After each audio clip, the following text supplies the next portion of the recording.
में आप सभी का स्वागत है। और आज की जो बड़ी खबर की अगर बात की जाए तो पूर्व उप प्रधानमंत्री लालकृष्ण आडवाणी जी को देश के सर्वोच्च नागरिक सम्मान भारत रत्न से सम्मानित किए जाने का फैसला आज मोदी सरकार ने किया है। डीडी न्यूज़ के वरिष्ठ पत्रकार अशोक श्रीवास्तव ने 24 दिसंबर 2014 को वरिष्ठ नेता और पूर्व उप प्रधानमंत्री लालकृष्ण आडवाणी जी से खास बातचीत की थी डीडी न्यूज़ पर। क्या कुछ उस वक्त उस बातचीत में उन्होंने खास तौर से कहा था, ये आपको उसका पुनः प्रसारण दिखाते हैं। आडवाणी जी का ये खास इंटरव्यू डीडी न्यूज़ पर।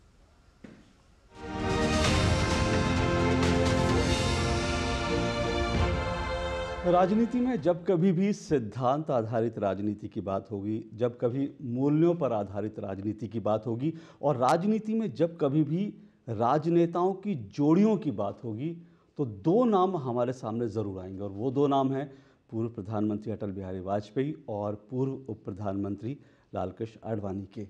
आज के दौर में बड़ा मुश्किल लगता है ये सोचना भी, जबकि एक ऐसे दौर में हम जी रहे हैं जहां राजनीति में लोग एक दूसरे के सर पर पांव रख कर आगे बढ़ जाते हैं। वहाँ पर दो राजनेता ऐसे भी रहे जो एक दूसरे के प्रतिद्वंदी नहीं, कई दशकों तक साथ साथ काम किया, लेकिन प्रतिद्वंदी नहीं बल्कि एक दूसरे के पूरक के रूप में रहे। और आज हमारे साथ अटल जी पे बात करने के लिए श्री आडवाणी जी स्वयं मौजूद हैं। बहुत बहुत शुक्रिया आडवाणी जी हमसे बात करने के लिए।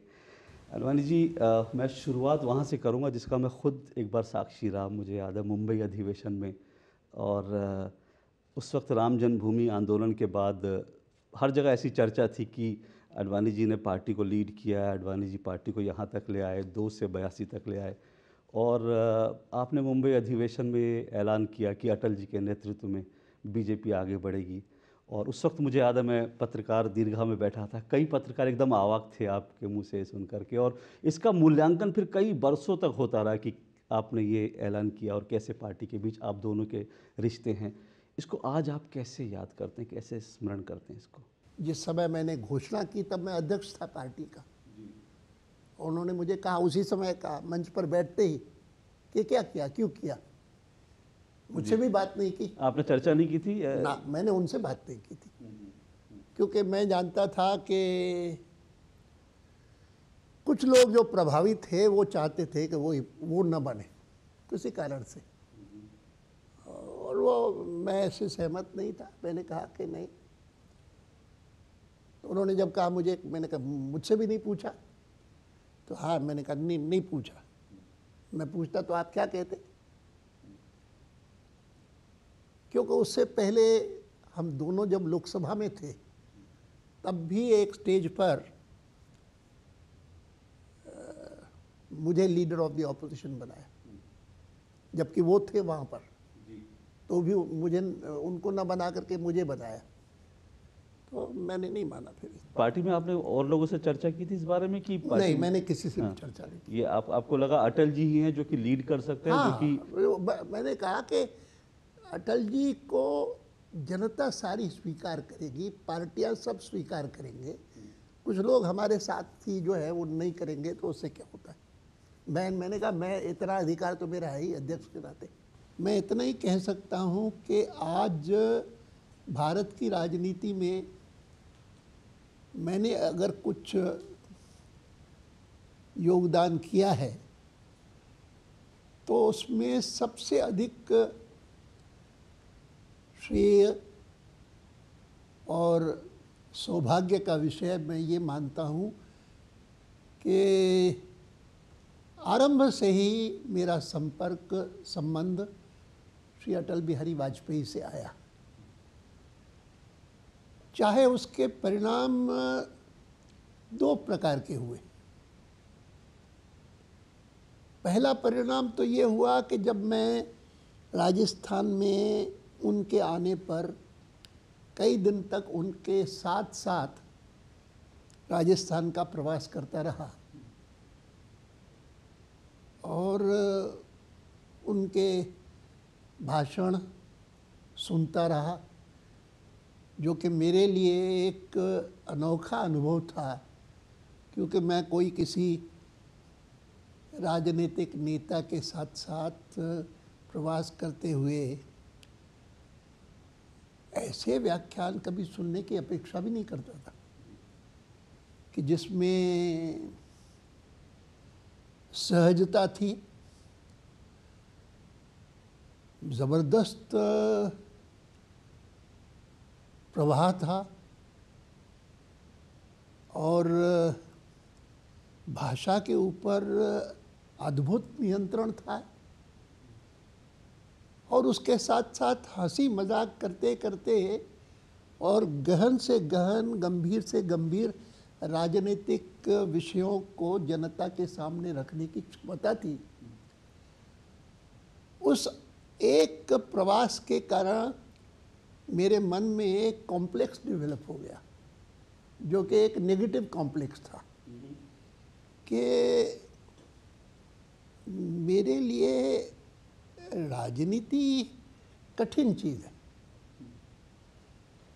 मैं एक अंग्रेजी स्कूल में पढ़ा हुआ, अंग्रेजी भाषा जानने वाला और मेरी मातृभाषा सिंधी है इसलिए सिंधी जानने वाला, वह भारत की राजनीति में अगर मुझ में हिंदी व्याख्यान की ये क्षमता नहीं होगी तो मैं कैसे चल पाऊंगा। ये अटल जी को देखकर आपको अटल जी को सुनकर उनको देखकर उनके साथ साथ रह करके, मैं नहीं जानता हूँ कि कितने दिन मैं साथ था, लेकिन वो पहला प्रवास उनका राजस्थान का पूरा था जिसमें मैं उनके साथ गया था। मुझे कहा गया था कि आप साथ साथ जाइए। उसका असर विपरीत हुआ मेरे ऊपर। विपरीत इस नाते हुआ कि मेरे लिए ये संभव नहीं। हाँ, उनसे उनकी योग्यता, उनकी सूझबूझ, उनकी जनता से तुरंत और एक संपर्क बिठाने की क्षमता, ये तो आश्चर्यजनक था ही। लेकिन उसका मेरे मन पर ऊपर असर उल्टा हुआ। उल्टा इसलिए हुआ कि भाई मेरे बस की बात नहीं है ये। लेकिन मैं जो बात कह रहा था आपको वो ये कि एक तरफ तो ये असर हुआ, लेकिन दूसरी तरफ ये भी है कि जितना मैं उनके निकट संपर्क में आया उतना ही मैं अधिक समझ पाया राजनीति के बारे में और कम्युनिकेशन के बारे में और जनता से संपर्क कैसे साधा जा सकता है इसके बारे में समझ भी पाया। मुझे कभी कभी लोग पूछते थे कि आप इतने समय, ये शुरू की बात है कि आप राजनीति में रहे हैं, आपको अपने में कौन सी कमी खटकती है। तो मुझे लगता है कि मैंने कहा उनको कि मैं बहुत गंभीर हूँ और मैं हंसी मजाक नहीं कर पाता।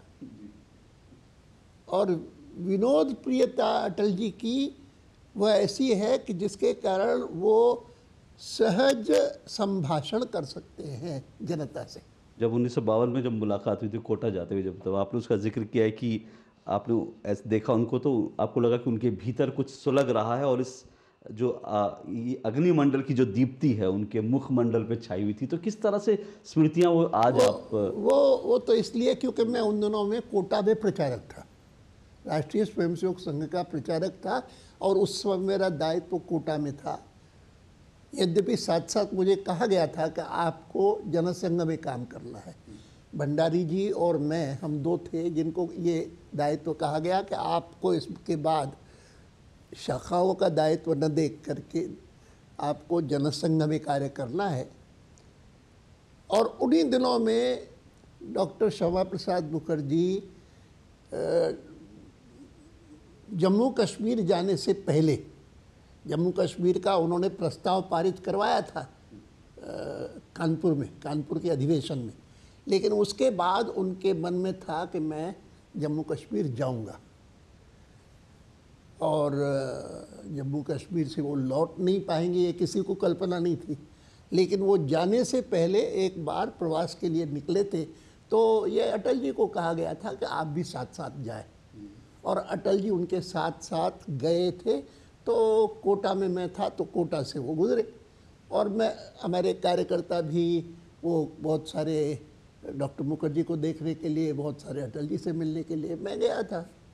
और वहाँ मुझे याद है कि अटल जी से एक प्रकार से पहली वो मुलाकात हुई और फिर तो डॉक्टर मुखर्जी उधर चले गए और वो प्रवास राजस्थान में करते रहे, मैं उनके साथ रहा बाद में भी।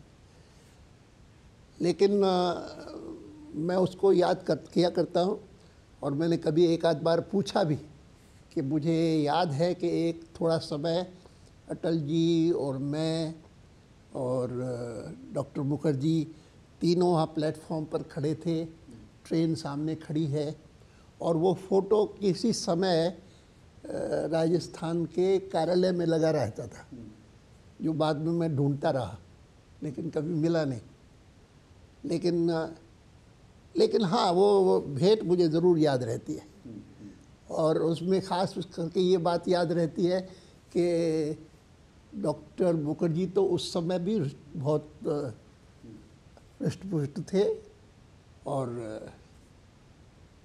बल्कि थे, लेकिन अटल जी और मुझे कोई ज़्यादा फर्क नहीं था उस समय, और इसीलिए भी मैं उस फोटो को ढूंढता रहा कि कोई मिल जाए जिसमें दिखे कि मैं और अटल जी आकार की दृष्टि से भी अंतर ज़्यादा नहीं है। जो जनसंघ के शुरुआती दिन थे वो बड़े संघर्षपूर्ण थे। उनकी ज़मानत जब्त होना, उसके बाद फिर वो लखनऊ से थोड़े अंतर से हारे, फिर उसके बाद बलरामपुर से जिस तरह से जीते, आप उन संघर्ष के दिनों को आपने देखा। कई बार उसका जिक्र आता है कि आप लोग जब चुनाव हारे तो पिक्चर देखने गए, फिर सुबह होगी। तो ये सब चीज़ें जो हैं, ये संघर्ष को आज कैसे आप याद करते हैं? बहुत मुश्किल था उस समय तो मैं इन बातों का जिक्र नहीं करता था, अटल जी खुद ही करते थे। वो कहते थे कि मुझे 3 एक्सपीरियंस हुए एक ही चुनाव में, और उसका वर्णन करते थे। मैं नहीं करता था। बाद में ज़रूर इन बातों का जिक्र होता था, ख़ास करके इसलिए कि वो स्वयं भी अटल जी कहते थे, ऐसा नहीं कि कोई सब लोग जीतते ही जीतते हैं। मेरा ही अनुभव देखो, मैंने 3 चुनाव लड़े, 3 स्थानों से चुनाव लड़ा, और एक ही चुनाव में तीनों एक्सपीरियंस कर लिए, जीतना भी, हारना भी, और जमानत जब्त करवाना भी। तो ये जो पूरा दौर था, उस दौर में जब अटल जी जीते, उसके बाद जब संसद में बोले, और आज भी ये लोग कहते हैं कि नेहरू जी उस वक्त बहुत प्रभावित हुए थे और उन्होंने कहा था कि बहुत आगे जाएंगे। जब वो उस समय की जो भूमिका थी अटल जी की संसद में, उसको पार्टी में और आप लोग तब कैसे देखते थे? आप लोगों को लगता था कि ये व्यक्ति और हम लोग मिल करके इतनी आगे जा सकते हैं, देश में सरकार बनाने मुझे एक बात समझ में आई उस समय कि अटल जी को 3 स्थानों से लड़ाने का जो निर्णय था, वो निर्णय दीनदयाल जी ने किया। क्यों किया, ये तब समझ में आया कि उनको लगा कि अब डॉक्टर मुखर्जी रहे नहीं, क्योंकि ये निर्णय तो हुआ था सेकंड जनरल इलेक्शन में, फर्स्ट में नहीं। ये डिसीजन मैं बाद में अंदाज़ा लगाता हूँ कि डॉक्टर मुखर्जी का देहांत हो गया जेल में, और वो सेकंड इलेक्शन में लड़े ही नहीं, थे ही नहीं। तो इसीलिए लोकसभा में कोई ऐसा व्यक्ति नहीं कि जो वास्तव में पार्टी को रिप्रेजेंट कर सके। इसीलिए हर हालत में अटल जी पहुंचने चाहिए, ये एक प्रकार से डॉक्टर अपने दीनदयाल जी के मन की बात थी, कि जिसके कारण उन्होंने उनको कहा कि यहीं से लड़ो, वहाँ से लड़ो, वहाँ से लड़ो, तीनों से लड़ो, क्या बिगड़ता है। अन्यथा अटल जी को 3 स्थान से लड़ाने का क्या कारण होता, क्योंकि कौन जानता था, पहले चुनाव में अटल जी भी नहीं जीते थे, पहले इस चुनाव में तो लड़े भी नहीं थे, लेकिन अकेले एक प्रवक्ता कोई जीते तो डॉक्टर मुखर्जी, और वो चले गए, ख़त्म हो गए। इसीलिए ये हुआ।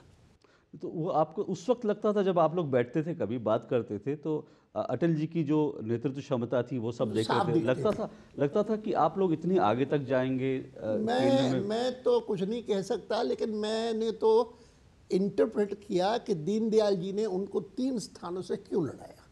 मैंने उसके संदर्भ में ये बात कई बार कही है कि उनका सही निर्णय था। इमरजेंसी में आप भी जेल में थे, अटल जी भी उसके बाद जेल में थे, उनको एम्स भी लगा, उनकी तबीयत बहुत ख़राब हो गई थी। उस वक्त कोई संवाद या उस वक्त की कुछ चीज़ें आपको याद आती हैं कि कैसे आप लोग इस दौर में एक दूसरे से संपर्क करते थे आगे बढ़ने के लिए?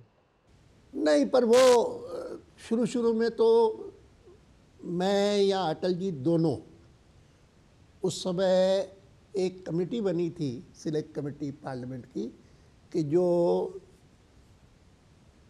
डिफेक्शंस रोकने के लिए, एंटी डिफेक्शन लॉ कैसा होना चाहिए, इस संदर्भ में एक कमेटी बनी। और वो कमेटी उसकी मीटिंग बेंगलोर में हुई, और उस बेंगलोर की मीटिंग के लिए मैं भी गया था और अटल जी भी गए थे। 24 को गया था, 24 जून को, और 25 जून को इमरजेंसी लगी थी। और इमरजेंसी लगी थी तो उसे दिन हमको गिरफ्तार करने आ गई पुलिस। हम लोग एमएलएज हॉस्टल में ठहरे हुए थे वहाँ पर, हम चारों, तो आगे ले गए। तो उस वक्त अटल जी की सेहत भी काफ़ी खराब हो गई थी। तो बाद में हुई, वो तो बाद में वहीं पहले शुरू में ख़राब हुई पार्लियामेंट, वहीं अपने बेंगलोर में। और उनको अंदाज़ा लगाया कि इनकी किडनी खराब है या कुछ खराब है ऐसा। वो तब डायग्नोसिस भी गलत हुआ था पहला। जी जी जी। That part. जनता पार्टी जब गठन हुआ उसके बाद आप लोग सर उसमें जिस तरह से जनसंघ को जनता पार्टी में विलीन कर दिया है, क्या इस ऐसे मुद्दों पर जनसंघ तो बना 51 में। जी जी जी। और मर्जर हुआ बाद में। नहीं, मैं वही कह रहा हूँ, जब जनता पार्टी में विलीन हुए थे उस वक्त क्या कुछ मतभेद होते थे कि भाई हमको ऐसा करना या नहीं करना, इस तरह की चीज़ों का भी आर्ग्यूमेंट होते थे? देखिए, जनसंघ विलीन हुआ तब कोई आर्ग्यूमेंट नहीं था। तब तो इमरजेंसी के बाद लगता था कि अब पूरी ताकत लगनी चाहिए और हमको इस सरकार को हटाना चाहिए। तो बहुत ज़्यादा मतभेद नहीं था। मतभेद अगर कोई था तो इस पर था कि अब हम जनता पार्टी में हो गए मर्ज, क्या फिर से जनसंघ बनाना चाहिए या अलग वो बनाना चाहिए, उसमें थोड़ा बहुत था। बाकी कोई बहुत बड़ा मतभेद नहीं था।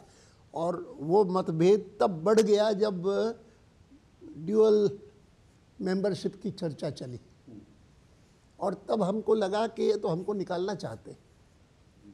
उनको लगता है कि हमारे रहते हुए मुस्लिम वोट शायद नहीं मिलेंगे या जनसंघ का ही डोमिनेशन हो जाएगा सारी पार्टी पर, ये ठीक नहीं है। उस वक्त आप सूचना प्रसारण मंत्री थे, अटल जी विदेश मंत्री थे। विदेश मंत्री के उनके उस कार्यकाल को, क्योंकि पहली बार आप लोग सरकार में आए थे, कैसे आप एसेस करते हैं? बहुत सफलता थी, क्योंकि उनकी अंडरस्टैंडिंग हम सबसे ज़्यादा थी in so far as international relations are concerned. और मैंने तो अपना चॉइस इसलिए चुना था क्योंकि मैं पत्रकार था, और पत्रकार के नाते हमने इमरजेंसी को अनुभव किया और देखा कि किस प्रकार से पत्रकारिता को दबाने के लिए और पूरा मीडिया जो है वो हमारे अनुकूल हो, कैसे कुछ किया गया। तो जब मुझसे मुरारजी भाई बहुत मुझसे स्नेह करते थे और उन्होंने मुझसे कहा कि कोई पोर्टफोलियो में चॉइस है क्या, मैंने कहा मैं पत्रकार रहा हूँ, इसीलिए स्वाभाविक रूप से अगर आप मुझसे पूछेंगे तो मैं चाहता हूँ जो कुछ इमरजेंसी में हुआ उसके कारण भी विशेषकर, लेकिन मैं अगर आईएनबी मिनिस्टर बनूं तो मुझे खुशी होगी। इसीलिए उन्होंने मुझे आईएनबी मिनिस्ट्री दी। लेकिन अटल जी का उस समय भी चॉइस मैं जहाँ तक जानता हूँ फॉरेन मिनिस्ट्री। और जब भारतीय जनता पार्टी का गठन हुआ उस वक्त अटल जी ने गांधीवादी समाजवाद की बात करी थी, तो उस वक्त आपको लगता था कि हम सही दिशा पे है या फिर बीजेपी के गठन को लेकर के? इस पर बहुत उस समय हम एक दूसरे से मतभेद ज़्यादा नहीं करते थे, और अटल जी वैसे भी हमारे से सीनियर थे और ज़्यादा समझ थी, इसीलिए कोई ऐसे इन बातों पर मतभेद नहीं होता था। जो भी और अटल जी ने कहा गांधीवादी समाजवाद, या मुझे याद नहीं, उन्होंने इसका आग्रह किया या किसी ने किया मुझे याद नहीं, लेकिन इतना ज़रूर है कि गांधी जी के प्रति आदर का भाव सदैव संग में रहा। अडवाणी जी, जब भाजपा की यात्रा, जीवन यात्रा की बात करते हैं, तो आप अटल जी के साथ आपके संबंधों को कैसे याद करें? क्योंकि मीडिया में कई बार आपको प्रतिद्वंदी कहा गया, लेकिन आप लोग एक दूसरे के दरअसल पूरक की तरह से काम करते कभी हैं दशकों तक। कभी कोई मैं उनको सब दृष्टि से अपना सीनियर मानता था, और इसीलिए ऐसा कभी भाव भी मेरे मन में नहीं आया। और कुछ लोग आपको राम लक्ष्मण की जोड़ी, प्रमोद महाजन जी ने कहा था राम लक्ष्मण की जोड़ी, मुझे याद है। और कई लोग कहते थे कि आप उनके सारथी हैं, और कई लोग कहते थे कि आप हार्ड लाइनर फेस हैं, वो सॉफ्ट लाइनर फेस हैं। तो ये सारे विश्लेषण जब होते कोई थे अर्थ मीडिया नहीं में, इसका, इनका कोई अर्थ नहीं। मैं मानता हूँ कि उनका मुझ पे विश्वास था, मेरा उन पे बिल्कुल पूरा भरोसा था सब दृष्टि से। और प्रधानमंत्री के रूप में, क्योंकि अब और इसीलिए सबसे बड़ी आश्चर्य की बात तो ये है कि जब वो अध्यक्ष वो प्रधानमंत्री बने, और तो भी वो कोई उनके पास जाता था सरकार के काम के लिए, पार्टी के काम के लिए, तो कहते थे अडवाणी से बात कर ली क्या? कर लो, फिर हम तय करेंगे। ये एक अप्रोच उनका जनरली था थ्रू आउट। तो उसके कारण साफ दिखता था कि उनका मुझ में ट्रस्ट था, और मेरा तो था ही। और प्रधानमंत्री के रूप में, क्योंकि अब सरकार ने कहा है कि उनके जन्मदिन को सुशासन दिवस के रूप में सरकार मनाने जा रही है, तो आपको लगता है कि ये जो सुशासन का मंत्र था, मैं समझता हूँ कि किसी दूसरे प्रधानमंत्री ने इस दायित्व को पूरा पहचाना नहीं जितना अटल जी ने पहचाना। कि सबसे महत्वपूर्ण बात थी कि अच्छा शासन कौन देता है, और देश को एक कैसे बनाए रखा जा सकता है। ये सबसे महत्वपूर्ण बात थी जो कि अटल जी ने पहचानी। और अच्छा है कि नरेंद्र भाई आज प्रधानमंत्री हैं, तो उनको भी लगा कि 25 दिसंबर को, जो कि जन्म दिवस है अटल जी का, उसको मनाने का सबसे अच्छा तरीका ये है कि गुड गवर्नेंस पर बल दिया जाए, सुशासन पर बल दिया जाए। और उन्होंने भी गुड गवर्नेंस की बात कह करके देश भर में इसको गवर्नेंस का दिन मनाने का निर्णय किया है। अडवाणी जी, जितने प्रधानमंत्री देश में हो, उसमें आप अटल जी का आकलन कैसे करते हैं? मैंने एक बार एक ब्लॉग लिखा था, जितने प्रधानमंत्री हुए थे प्रमुख, उनका आकलन करते हुए, जिसमें मैंने कहा कि सबसे अधिक नाम किसी का पहले था स्वतंत्रता के संघर्ष के समय में भी, पार्टी के नेतृत्व के नाते, कि जो कभी प्रधानमंत्री बन सके, तो सबसे बड़ा नाम था नेहरू जी का। लेकिन हाँ, ये ज़रूर है कि कश्मीर के बारे में, देश की एकता के बारे में, रजवाड़ों के एकीकरण के बारे में जो कुछ अद्भुत काम सरदार पटेल ने किया, उसके कारण कुछ लोग सरदार पटेल को गांधी उनके स्थान पर, नेहरू जी के स्थान पर बनने के इच्छुक थे। लेकिन गांधी जी का मत उसमें बिल्कुल पक्ष में था नेहरू जी के। उन्होंने कहा भी कि नेहरू जी होने चाहिए, और नेहरू जी हुए। तो नेहरू जी, उसके बाद उनके बाद इंदिरा जी बनी। मैं इन सब को देखता हूँ, नेहरू जी, सरदार पटेल और इंदिरा जी और अटल जी जो बने, तो साफ कहता हूँ कि नेहरू जी की गुण थे उनमें, लोकतंत्र के प्रति वो भी निष्ठ थे, बहुत निष्ठावान थे। पार्लियामेंट्री डेमोक्रेसी ही होनी चाहिए, दूसरा कोई मत नहीं। लेकिन उन्होंने जिस प्रकार का भरोसा किया चीन पर, उसके कारण देश ने बहुत बड़ा धोखा खाया। और चीन के कारण, चीन पर भरोसा रखने के कारण हमको 62 का ह्यूमिलिएशन सहना पड़ा देश को। पर इसी संदर्भ में जब अटल जी की बात करते हैं तो मुझे याद आता है कि लाहौर बस वो लेके गए, तो उसके बाद करगिल हो गया। ये उनके लिए भी व्यक्तिगत रूप से आघात था अटल जी के लिए? नहीं, देखिए वो कारगिल वाली बात जो है वो अलग है, और चीन वाली बात जो है उसमें नेहरू जी का उन पर भरोसा करना और ये मानना कि वो कभी हम पर हमला नहीं कर सकते, और दोनों में बहुत बड़ा फर्क है। तो अटल जी को आघात लगा था व्यक्तिगत रूप में? उनको लगा था कि पाकिस्तान? मैं नहीं मानता हूँ कि उसमें कोई कारगिल जो है वो कारगिल तो वो उनकी उस समय जो अध्यक्ष बने उसके कारण हुआ, उससे कोई लेना देना नहीं। तो अटल जी को आप सर्वश्रेष्ठ प्रधानमंत्री के रूप में मैं निश्चित रूप से मानता हूँ कि उनके सारे रिकॉर्ड में कोई कमी नहीं अटल जी के, जबकि नेहरू जी का मैंने अभी बताया आपको। और मैं अगर इंदिरा जी को कहूँ तो इंदिरा जी की छाप बड़ी बैठी शुरू में, लेकिन उसके बाद जब इमरजेंसी लगा दी तो उसके बाद तो ऐसा लगा कि जैसे मानो कि लोकतंत्र बचेगा ही नहीं। और अगर उसके बाद जो चुनाव हुआ, उस चुनाव में ऐसी बुरी पराजय न होती कांग्रेस की जैसी हुई, तो वास्तव में लोकतंत्र नहीं बचता। तो अडवाणी जी, आज जबकि आपने दशकों तक अटल जी के साथ काम किया, आज स्वास्थ्य कारणों से अटल जी सक्रिय रूप से राजनीति में नहीं है, तो आपको कभी कमी महसूस होती है उनकी? लगता है कि अकेलापन आपने एक साथ सारे पड़ाव देके नहीं, सारे अकेलापन नहीं लगता। अकेलापन इसलिए नहीं लगता क्योंकि मैं मानता हूँ कि जनसंघ के शासन में जो कुछ भी हमको प्राप्त हुआ,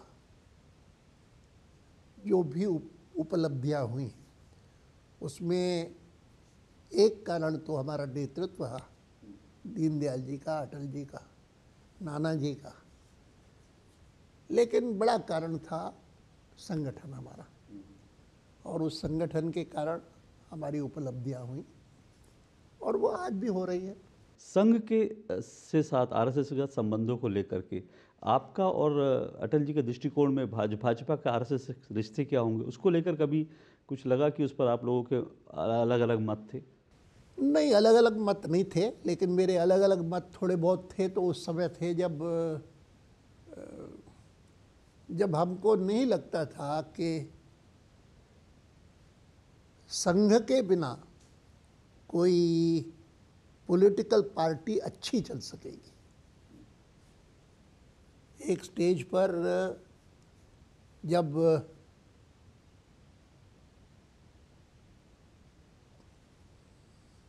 अटल जी से मैंने बात की थी कि भाई ये जो कुछ हुआ है वो ठीक नहीं हुआ है, हम लोग मर्ज हो गए हैं इस पे जनता पार्टी में, और जनता पार्टी में मर्ज होने के बाद ये लगातार चर्चा चली है कि ड्यूअल मेंबरशिप हो गई है, एक इनकी आरएसएस की है और हम आरएसएस के नहीं हैं। मैंने कहा कि आरएसएस के कारण ही जनसंघ बना, नहीं तो जनसंघ बनता ही नहीं। और इसीलिए फिर अटल जी भी मान गए कि ठीक बात है कि हमको जनसंघ बनाना चाहिए अलग, और जनसंघ बना। एक आखिरी सवाल आपसे कि अटल जी की विरासत प्रधानमंत्री के रूप में आपको क्या लगता है, क्या चीज़ें हैं जो देश को याद रखनी चाहिए, या उनकी विरासत को अगर बढ़ाना है? सबसे बड़ी बात वही है कि जो आज नरेंद्र भाई ने भी उचित समझी और कहा कि अटल जी का जन्मदिन जो है वो सुशासन के रूप में मनाना चाहिए। अर्थात कि सुशासन अगर नहीं होगा तो बाकी सब जितनी बातें हैं वो बेमानी हो जाएंगी, और सुशासन के साथ साथ जुड़ी हुई चीज़ है राष्ट्रीय एकता। अब तो सुशासन माने क्या, आम आदमी के हिसाब से देखें तो मतलब क्या हो? सुशासन का मतलब है कि जो भी कमियां हैं दैनंदिन जीवन में और राष्ट्र के विकास में, उसमें पानी का सवाल हो, चाहे लॉ एंड ऑर्डर का सवाल हो, चाहे सांप्रदायिक और जातिवादी विभाजन न हो, ये सारी चीज़ें जो हैं वो मिला करके मैं मानता हूँ सुशासन है। जी, आडवाणी जी, हमसे बात करने के लिए बहुत बहुत आपका शुक्रिया, बहुत बहुत आभार आपका।